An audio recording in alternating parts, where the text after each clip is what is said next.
All right, welcome back to this next video. We're here with Laura Brooks.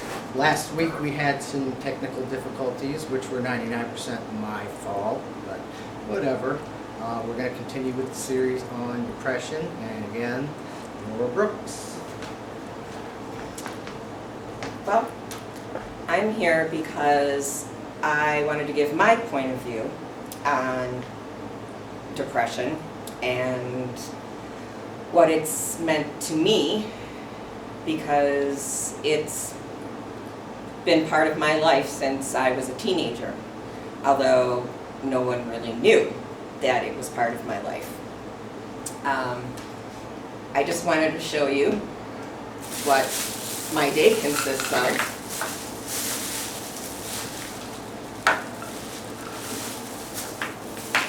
This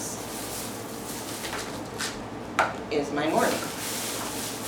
Now, I don't want anybody to go freak out, because this is what makes me able to get out of bed every morning. Well, so do these.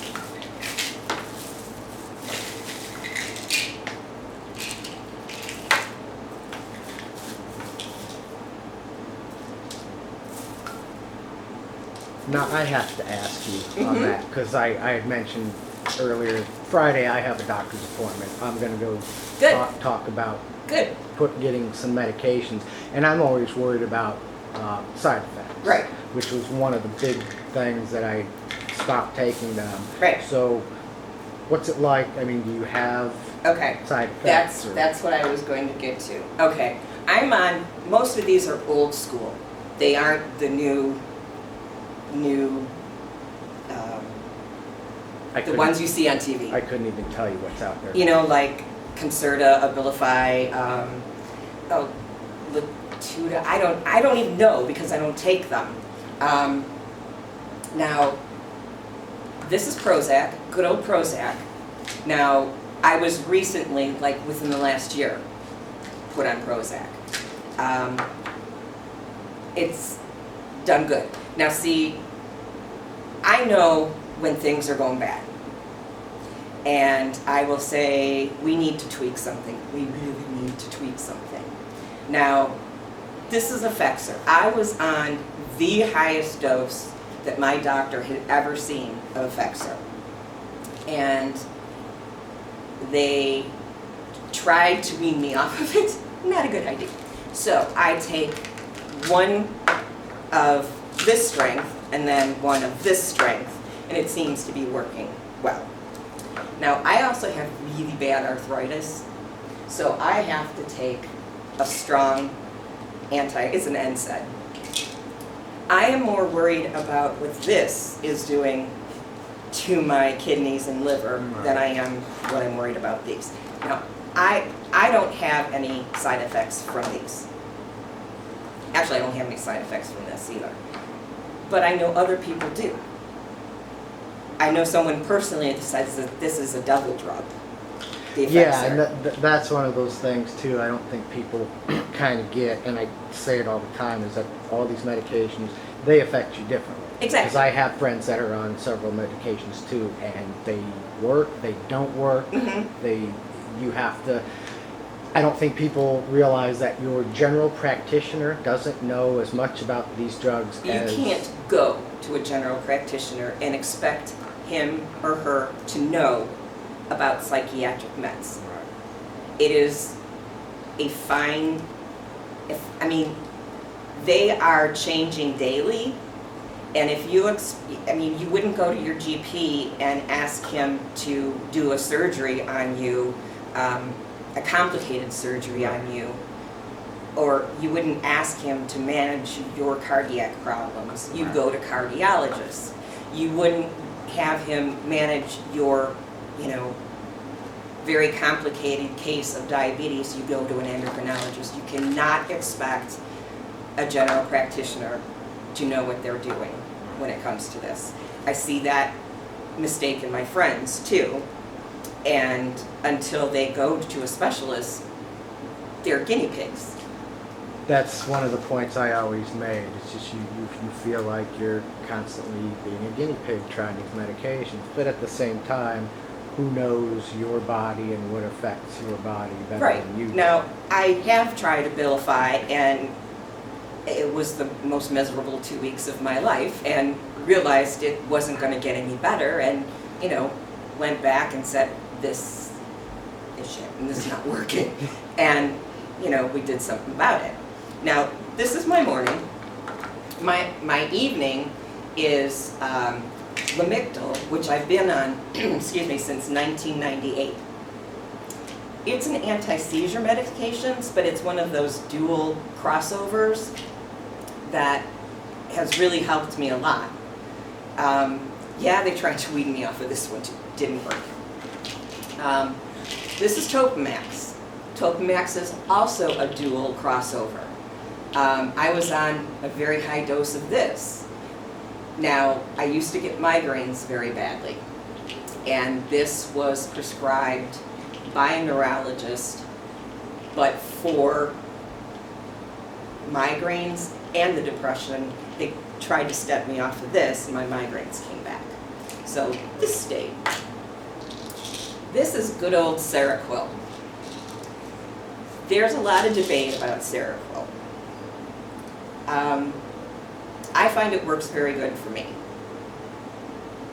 The only concern I had was I've had a lot of steroid injections because I've had spinal surgery, and I had to have a cataract removed when I was younger.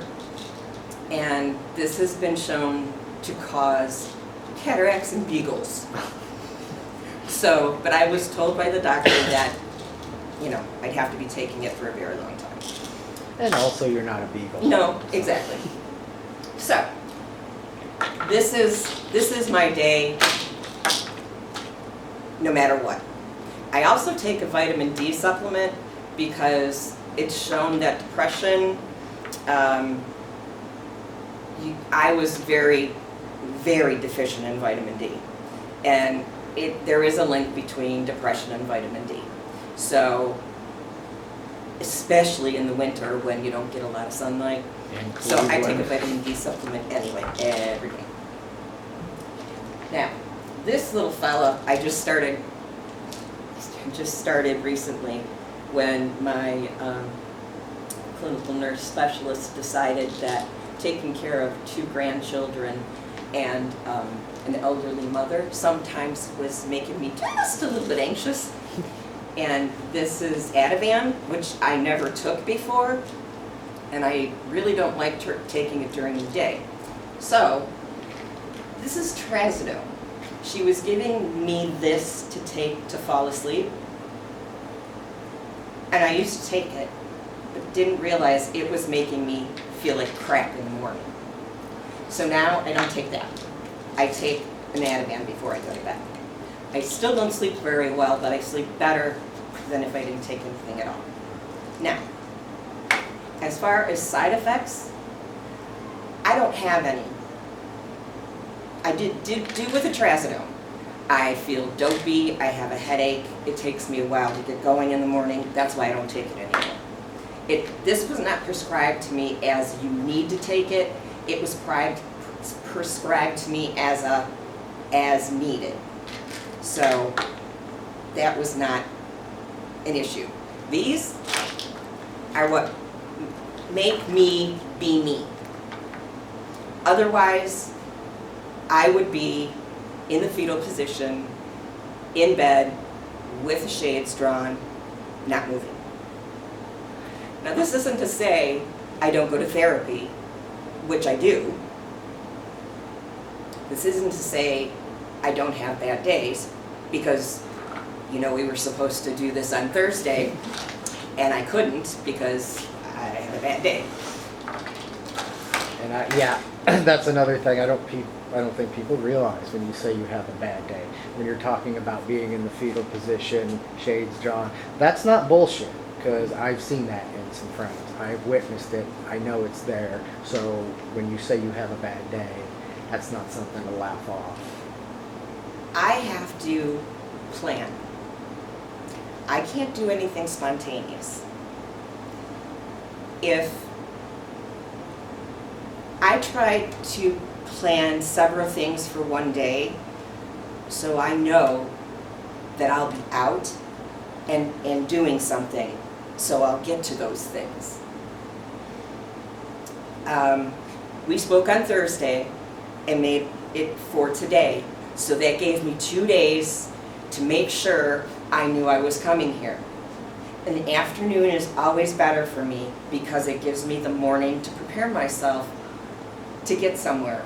I know that sounds, but that is, I'm on Social Security disability because I can't get somewhere regularly. I mean, even if it was, that's why I can't have a standing appointment with a therapist, because If they cancel. I can't, I've paid twice. I've paid the cancellation fee out of my own pocket for my doctor because I just couldn't go. So I have to plan in advance. Even my own children know, don't call mom and just spring, want to go to supper on her, because they know. You got to ask her a week in advance. I just can't do it. You had brought up a point a while ago, and if this isn't camera worthy, let me know, that you would be surprised if a lot of your friends and family knew what you were going through. Yeah, they don't know. My family, well, some of my family.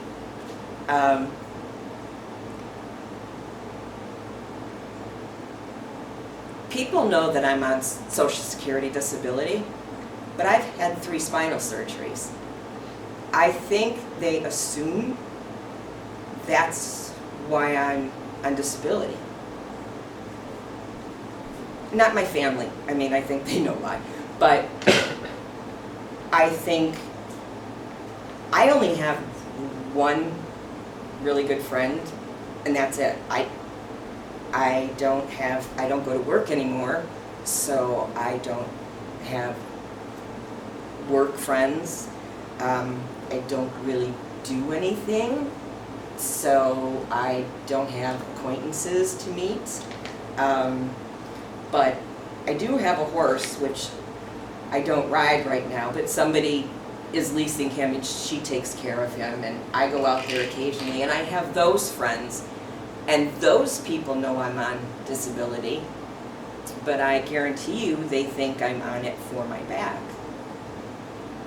So this is kind of cathartic for me, so to speak, because... Well, it was interesting to me just because I think most of the people I know I'm depressed, because I don't.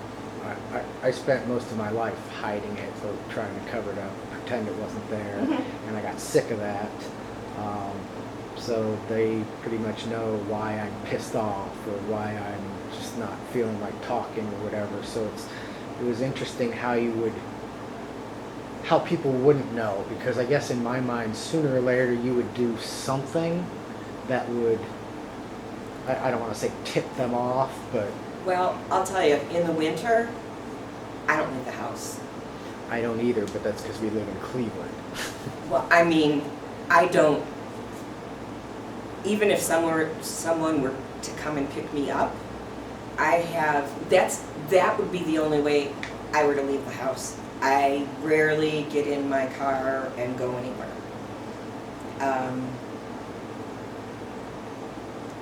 I'm pretty good in the summer months when it's light and warm, but yeah, I'm supposed to have that seasonal. So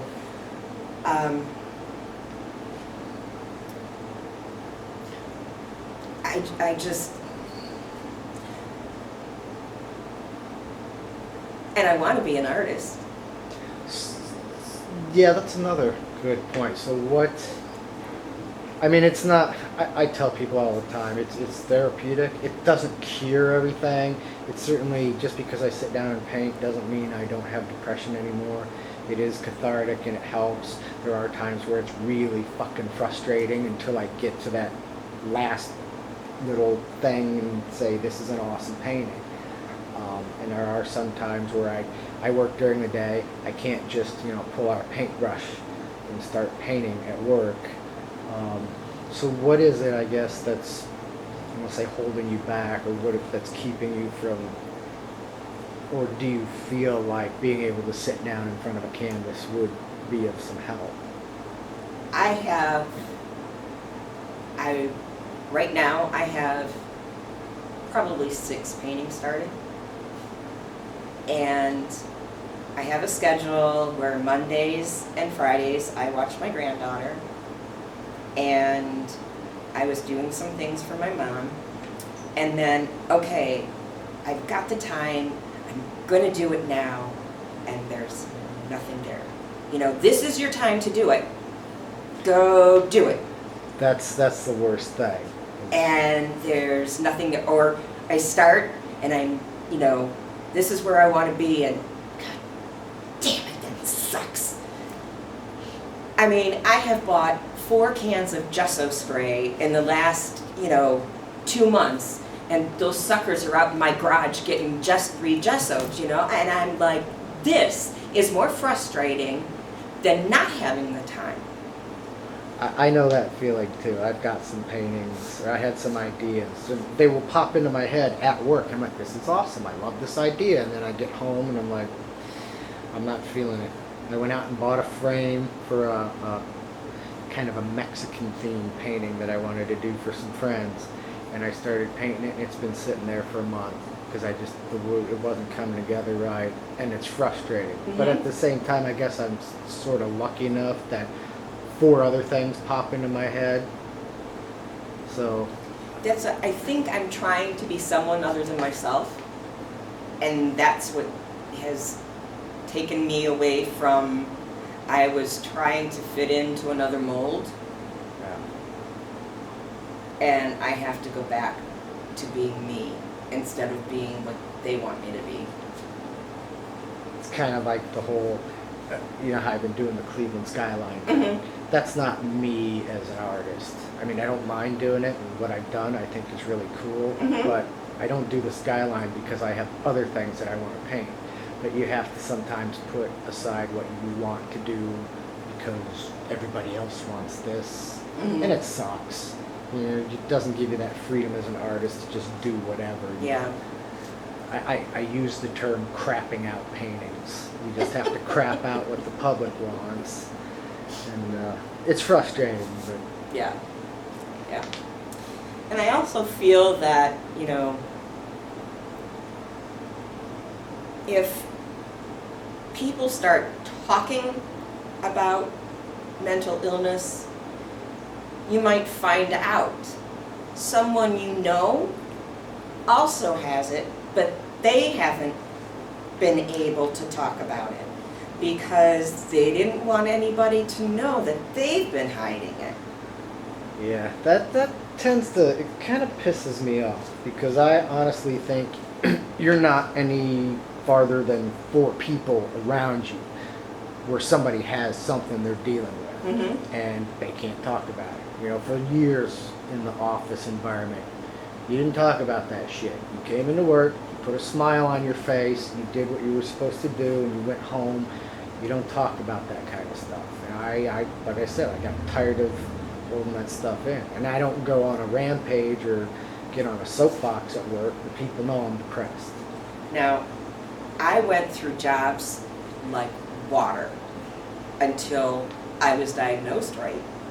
I mean, at least, maybe not diagnosed right, but at least someone said, you have a problem, It's not just you being bad or you being indifferent or you just being, careless. Right. And, I sometimes I'd have a job that maybe the job I had the most time was 2.5 years. I mean, I went through them like crazy. And finally, after, treatment, I had a job for 16 years. And then had to go on disability. But, I mean, 16 years is a long time for someone who went through jobs, Right. like one after another, after another, after another. So, but at that job, I was able to tell close friends about it. I didn't tell management, but Right, you tell management or anybody high up, and then all of a sudden you've got a record that they can go back to, and Mhm. it shouldn't be that way. It's unfortunately the way America works. yeah. So, it is,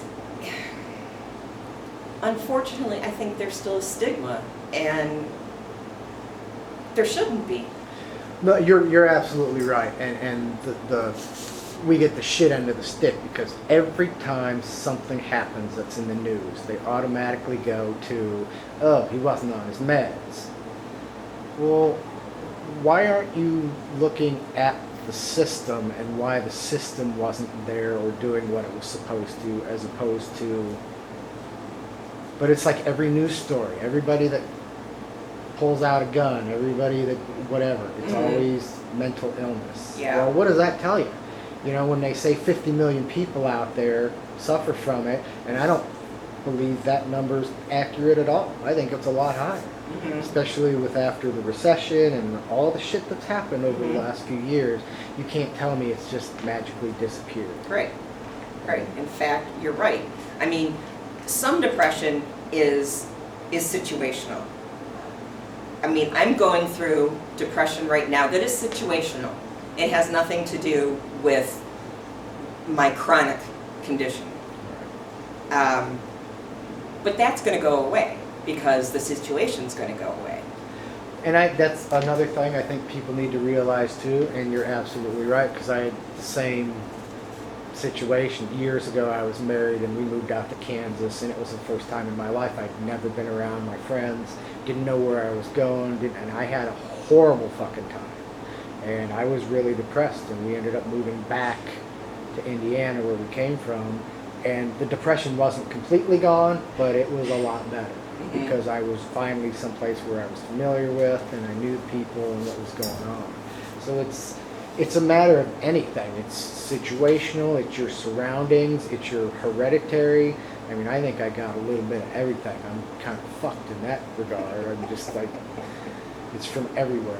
Mhm. But And people that think that they don't want to get help from medicine, like I don't want to have to take a pill for the rest of my life.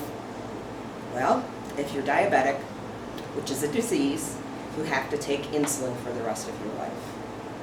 If you have high cholesterol, you have to take, a cholesterol medicine. Same with blood pressure, same with cardiac. Those are diseases. yeah, I was like that early on. The first therapist I saw, he referred to me as a lifer, which I didn't like the sound of that. He said, you're going to be on some medication for the rest of your life. And I didn't want to believe it. And I haven't, and I've been functioning, but at this point now, if there's a medication out there that's going to make me not feel like shit all the time, because meditation and deep breathing and eating fucking bananas and vegetables isn't cutting it. Yeah. So if there is a medication, I'm okay with it. Yeah, there's a part of my brain that says, well, what's this going to do to my insides?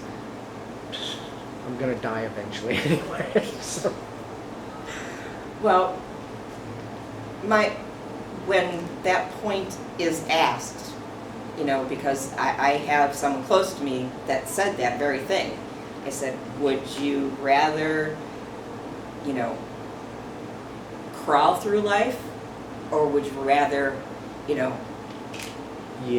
have a life, have a good life, have a quality life? I think part of that too is even though we get the shit end of the stick and we have to live our lives with all of this shit, we still have to do some work. Like, I have to recognize, like, the first 2 medications I took turned me into a complete zombie. Mhm. And I said, this is not how I want to live. Right. So I need to do that work and check out other medications and be mindful of how it's affecting me, Mhm. things like that. Yeah, I took Elavil at one time, and that drug to me, you know, was the worst thing I ever took. Yeah. It made me see things on the ceiling, and, you know, so everybody, like you said, reacts differently. You have to pay attention, and I know a lot of people are like, they just want that magic pill. It But, doesn't exist. You know, I take all this, but I still go to therapy. Well, and that's a good thing too, because you can't expect to go through life just on the pills thinking it's a false sense of happiness. Is Right. what it is. I've had people that I've worked with look at me and say, "Oh, you just need to smile more. You just need to be happy." But you're on a fucking anxiety medicine, and you're telling me to just be happy. Mm-hmm. It doesn't work that way. And Yeah. that's what therapy. You know, I got a lot of people out there and a lot of friends that just don't like to talk. And I guess I have to respect that, but it drives me fucking nuts. Mhm. Because talking about stuff, again, it doesn't cure everything, No. but it certainly helps to get it out. And different therapists have different ways of handling. You know, there are, you know, psychoanalysts, there's, you know, therapists that sit back and, you know, let you talk for the whole time. There are therapists that let you bounce things off of them and give you advice. You just have to find the right one. Right. So you know, One of the other things that it really kind of pisses me off is, and this has always been the way, if you go to a general practitioner and you have, well, years ago, the copay was $20. You go to a therapist and it's automatically twice that. It's always like that, and I never understood why your mental health seemed to not matter as much as everything else when it all Right. ties together. well, when you're on Medicare supplemental, I'm paying out of pocket right now for both. So I have to, Full price, as in like $180 an hour, kind they of. cut me a break, and both of them let me pay $60. That's a break. Because they really, therapy without insurance is anywhere from, $120 to $300 Right. an hour. Right. And it's not even an hour, it's 50 minutes, because they Mhm. got to cut it short and take their notes and pretend they're paying attention. And I say that in a shitty tone. They're not all like that. No, It's just- I really like the therapist I have now. I really do. But, like you said, and I told you this last Thursday, I believe there's a big percentage of people in the mental health field that go into the mental health field because they have a mental illness themselves. Yep, I believe that. While I was a patient of this doctor, a very, very well-respected doctor in the Cleveland community, he was my psychiatrist, he committed suicide while I was his patient. Talk about, abandonment issues. I had a therapist, which was my favorite therapist, and she came in one day and said, "Well, I've decided I'm gonna, be a stay-at-home mom." And my first thought was, "Well, God damn it, I just broke a therapist." So I was feeling guilty and shitty about that. But yeah, you're absolutely right. A lot of them do get into this Yeah. field because they're dealing with their own emotional Right. issues. And I was seeing a therapist. He was a doctorate, he was a doctor, but not a doctor of medicine. He was a doctor of psychology. And his license was, his therapy license was taken away from him because he was arrested and convicted of stalking and menacing one of his clients. So I have either really good luck or really bad luck of picking, but no, I'm very comfortable where I am right now with both of my therapists and, psychiatric nurse. But today I'm in a good place. Last Thursday I was in a horrible place. I am usually a pretty snarky, dry-wit, sense of humor type person. Yeah, I hate that kind of sentiment. I think you do. And when people meet me, I don't think they would have any clue that I have depression and bipolar and, all those other things. Because, yeah, I might seem crazy, but I don't seem crazy. There's different levels of crazy. Of course there is. And I don't know if that's good or bad. I mean, I would almost say it's good. I mean, I've got people, and I told the story, one of my friends, the friend who helped me finance opening the gallery, if you asked her the first time she met me what she thought, she would have said, oh God, he was negative. And most people, when they see that, they just walk away. They don't want to deal with it. But somewhere in there, she saw something that was of value in the friendship, and we've been friends for 5-6 years. Still got to pay her back for the gallery. We're still friends. I'm going to be doing manual labor for a few years, but yeah, a lot of people. I hate the idea of that first impression. I get it in like a job interview. You don't want to sit there slouched in a chair drooling or whatever. But when it comes to meeting people, everybody has an off day or everybody has something that's going on. So if you immediately assume that this person's always negative or always an asshole or always whatever, then I just don't like that first impression. If I am somewhere, it means I'm already there. So it had to be a good enough day that got me there. Right. So I can usually talk to anybody because I'm there.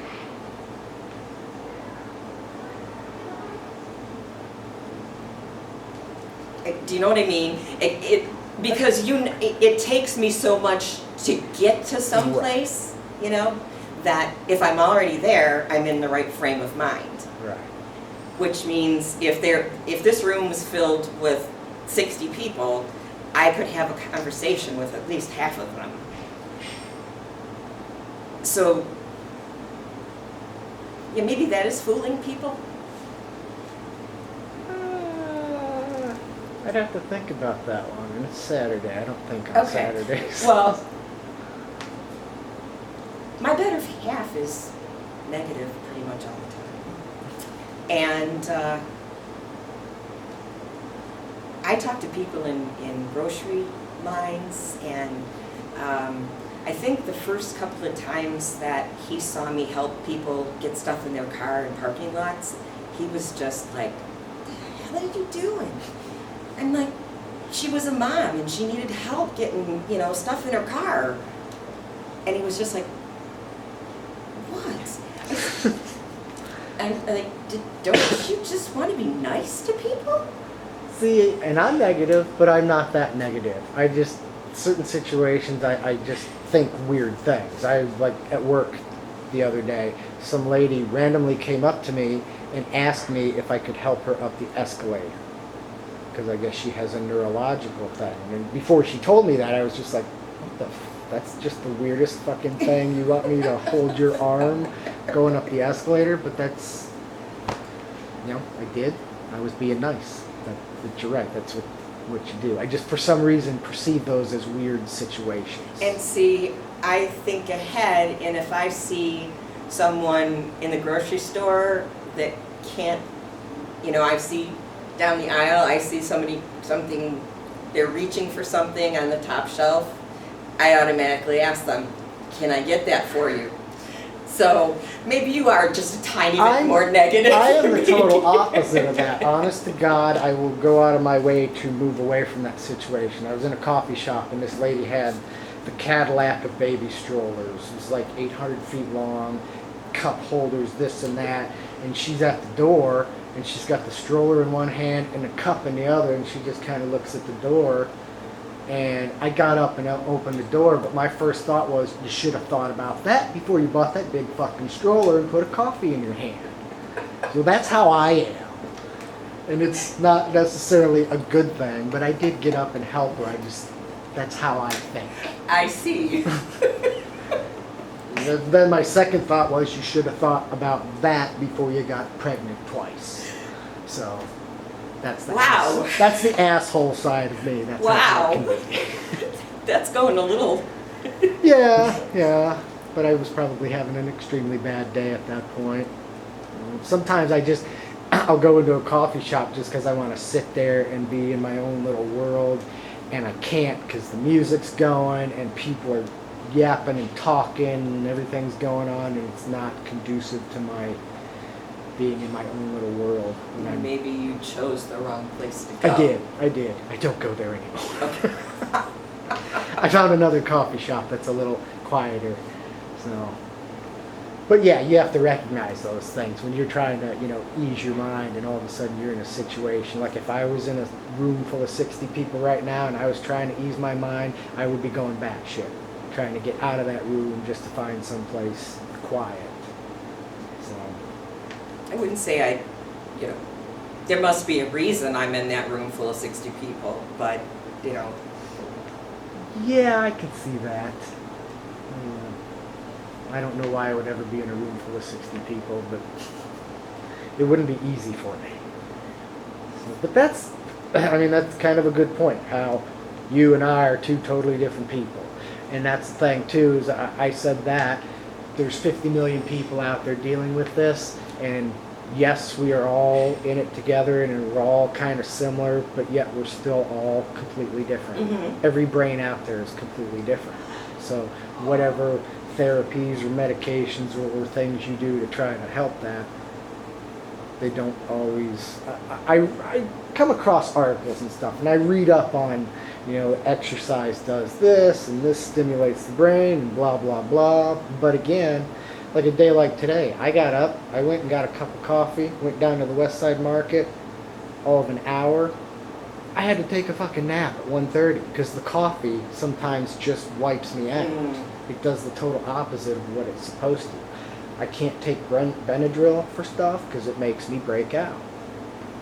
So I'm like the complete opposite on some things that I shouldn't be.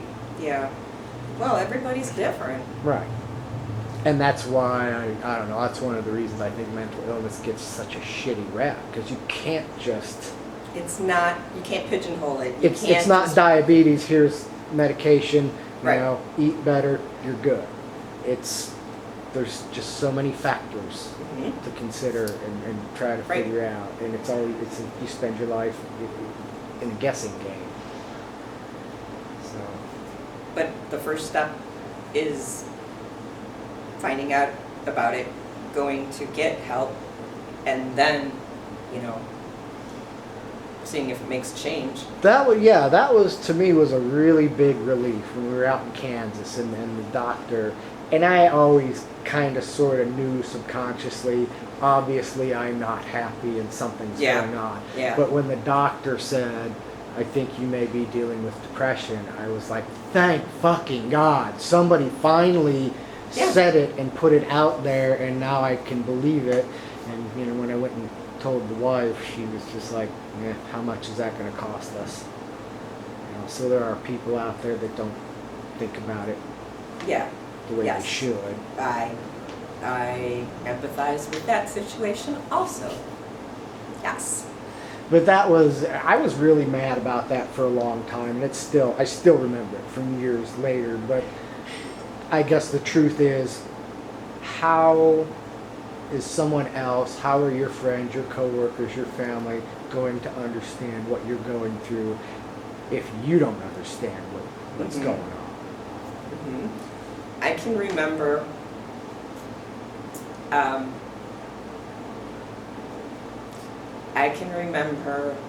my ex-husband calling his dad and say, Dad, she threw a lamp at me.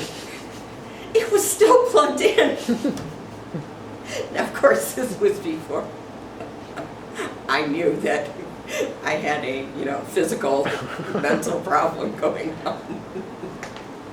That, but since then and, since I've been diagnosed, I've not thrown any lamps.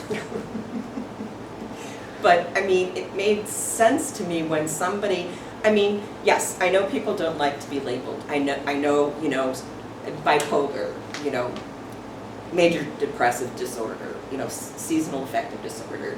Yes, I know. But to hear someone give me an explanation why I always felt so different Right. and couldn't control it, what's the matter with you? I don't know. I don't know what's the matter with me. Why do you feel that way? I don't know. Yeah, that brings up all those shitty conversations about, I know people mean well and they want to help, but when they don't understand anything about it, for somebody to just stand there and tell you, just smile more, Mhm. or, it's all in your head. Yeah, it is all in my head, and I can't control my head. Right.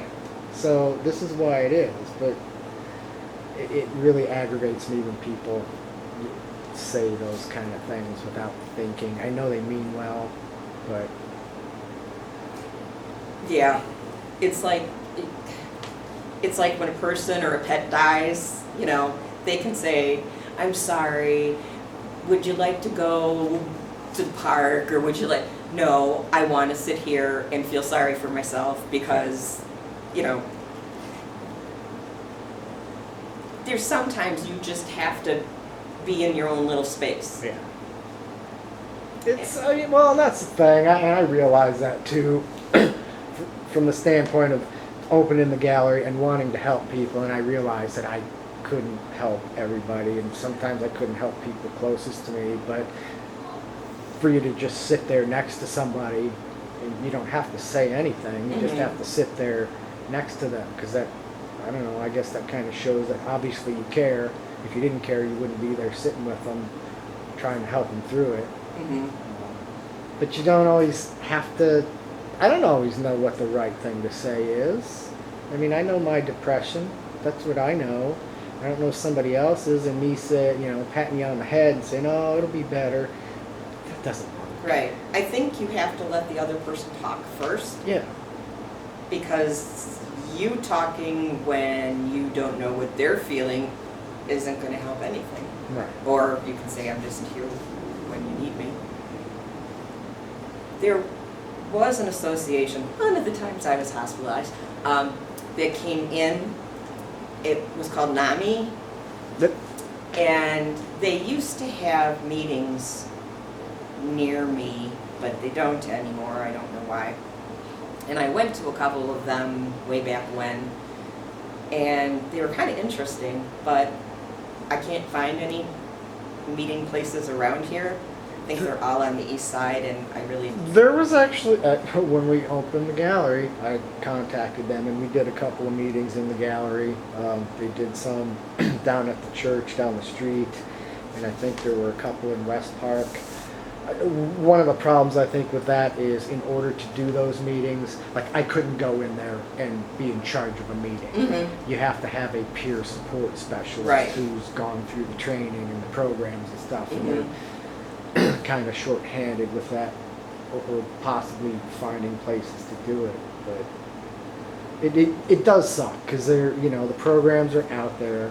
It's just you have to find out where they are and get to them. Mm-hmm. You don't generally see commercials on TV or in the paper for NAMI. It's just something I randomly pass on to people. And Yeah. That's how they find out. It comes in my email every once in a while. Yeah, I get That's- those too. Yeah, I was trying to find a local one, a local meeting, and I think Overlook Road was the closest spot. I was like, I'm not going there. Anything else? I don't know. You tell me. Oh no, You don't have to. I didn't have anything written down, so. Well, I didn't have anything written down either. We're 44 minutes in. Are you kidding me? Huh? Got a big mouth. No, that's fine. If you got nothing else, that's cool. If you do, camera's plugged in. It's not going anywhere. don't know. I don't remember. If I don't know if I said something that I forgot. You know what? I think we pretty much covered everything Okay. from the last one that shut off, and I'm still kicking myself for that. No, I think we're good. So Okay. we'll end it here. Okay.